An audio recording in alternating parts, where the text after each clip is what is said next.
Hey guys, Rob with Signum Training and Nutrition. We're going to be going over the front rack walking lunge, okay? So this is an awesome exercise. It strengthens the muscles in the quads, the glutes, really. You'll feel it the next day, as well as the hamstrings.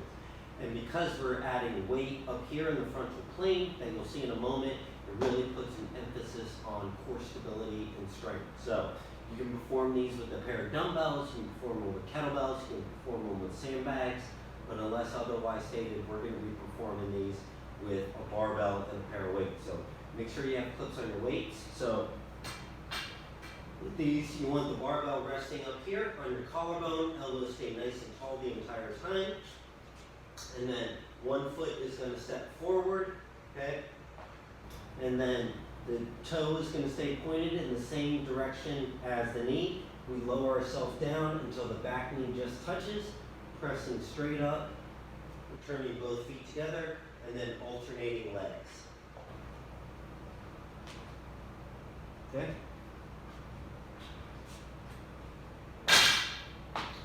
So with these, we're going to focus on really keeping that torso nice and tall the entire time, avoiding too much dipping, and then also keeping that knee in line with the toe the entire time, not letting it come inward too much like that.